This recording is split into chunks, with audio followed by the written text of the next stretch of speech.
Baiklah, assalamualaikum warahmatullahi wabarakatuh. Alhamdulillahirobbilalamin, kita bisa berjumpa lagi di pertemuan kita yang selanjutnya ya.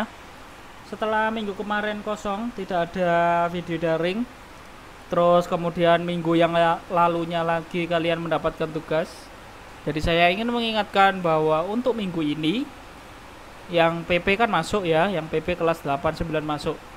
Berarti tugasnya bisa dikumpulkan untuk yang PP ya. Terus kemudian mengingati lagi untuk yang pondok berarti minggu depan. Oke. Nah, singkat saja untuk pertemuan kita kali ini.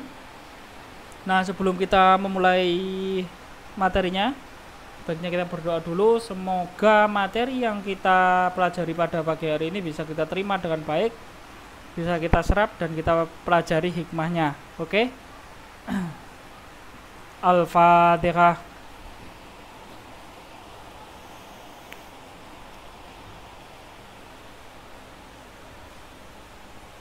Selesai. Nah, untuk materi kita pada pertemuan pagi ini adalah tentang harmoni ya. Harmoni dalam keberagaman masyarakat Indonesia. Harmoni itu apa sih ya? Harmoni itu bisa diartikan seperti sebuah lagu. Kalau kunci lagunya itu tidak cocok atau suaranya yang kurang indah, berarti otomatis sebuah lagu itu tidak bisa didengarkan dengan indah juga ya, tidak bisa didengarkan dengan enak, kita tidak bisa menikmati lagu tersebut seperti itu. Sama, harmoni di sini dalam keberagaman masyarakat Indonesia itu berarti sebuah sebuah suatu hal yang saling mengisi. Jadi harmoni itu sebuah, meskipun berbeda-beda tetapi kita masih bisa saling mengisi dan saling rukun seperti itu, dan bisa berjalan beriringan, tidak perlu bergolong-golongan, tidak perlu berbeda pendapat langsung slack atau langsung langsung nggak terima satu sama lain, tidak. Jadi kita harus menjaga harmoni tersebut seperti itu. Harmoni dalam sosial budaya. Dalam sosial budaya ya, yang pertama harus terciptanya paduan keselarasan, saling menghormati, saling menyayangi. Kemudian karena pada dasarnya manusia adalah makhluk sosial, maka dalam perbedaan budaya tersebut mampu menumbuhkan rasa saling membutuhkan dan saling melengkapi satu sama lain. Kita pasti tidak bisa hidup sendiri. Kita ketika membutuhkan sesuatu yang kita tidak punya, maka kita akan meminta kepada seseorang atau meminta tolong kepada seseorang, dan seseorang tersebut yang mengisi atau saling melengkapi akan kekurangan kita, seperti itu ya. Kemudian dari paduan tersebut harus diselaraskan dan disinergikan secara ikhlas dan alamiah di lingkungan sosial dan budaya. Kemudian harmoni dalam keberagaman ekonomi masyarakat. Setelah tadi sosial budaya, sekarang tentang ekonomi masyarakat. Yang pertama, keberagaman ekonomi itu yang bagaimana di Indonesia? Yaitu dengan adanya berbagai macam usaha ekonomi masyarakat di Indonesia. Mulai dari perbedaan jabatan, penghasilan, dan latar belakang pendidikannya. Mungkin yang satunya ada yang jabatannya jadi direktur, kemudian satunya adalah wakil direktur, sekretaris, dan pekerja biasa. Seperti itu kalau jabatannya. Penghasilan sudah jelas. Ketika jabatannya berbeda, maka penghasilannya pun juga berbeda. Dan itu juga berpengaruh pada latar belakang pendidikannya. Kalau si bos tadi jelas dia sudah mungkin ya berlulusan S3. Jelas dia penghasilannya tinggi karena latar belakang pendidikannya juga tinggi. Lah yang wakil sekretaris, dia jabatannya ada di bawahnya ketua. Karena apa? Dia mungkin berpendidikan di bawahnya ketua. Seperti itu. Akibat dari perbedaan itu, otomatis akan ada masyarakat yang berkehidupan layak dan belum layak. Itu berlaku, dan layak atau belum layak ini berlaku pada jenjang yang berbeda ya, sangat beda jauh.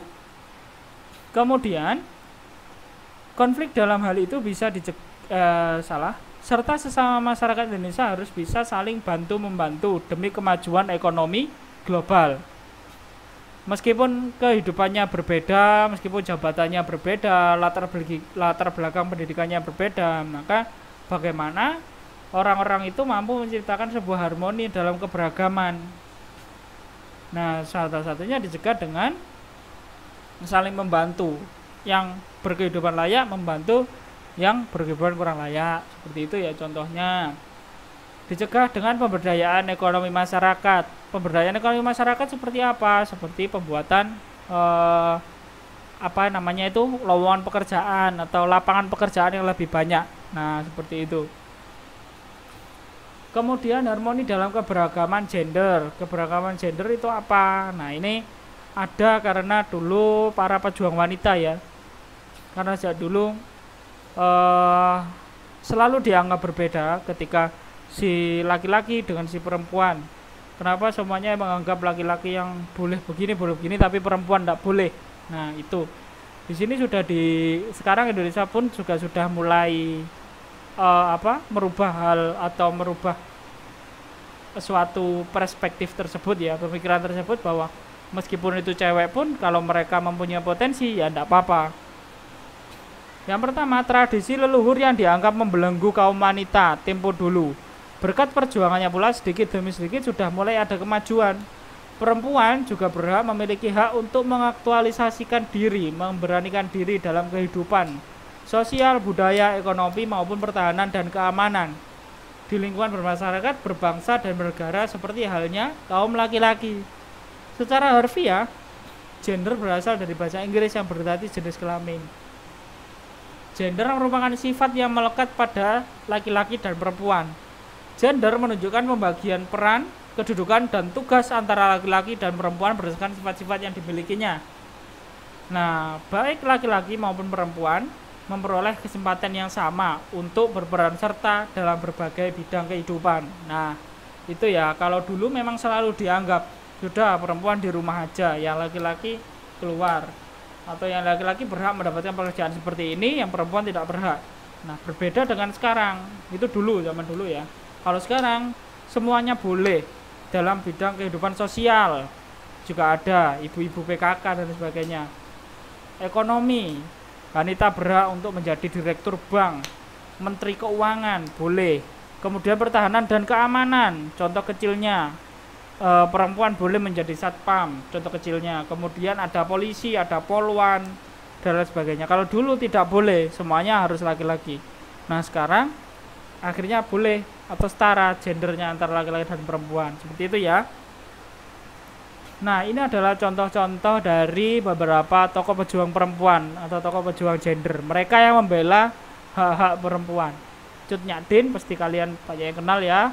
Christina Tiahu, R.A. Kartini, Malahayati, Dewi Sartika, ini adalah para tokoh pejuang perempuan. Ini sedikit ya dari banyak sekali sebenarnya para pejuang perempuan. Seperti itu. Baiklah, sampai di sini dulu untuk materi kita hari ini. Semoga hal ini bermanfaat. Semoga kalian bisa menyerap dengan baik dan semoga tetap semangat yang belajar di rumah. Oke? Saya akhiri, terima kasih untuk perhatian kalian. Terima kasih sudah mendengarkan dengan baik. Semoga tidak hanya absen saja, oke? Saya akhiri, assalamualaikum warahmatullahi wabarakatuh.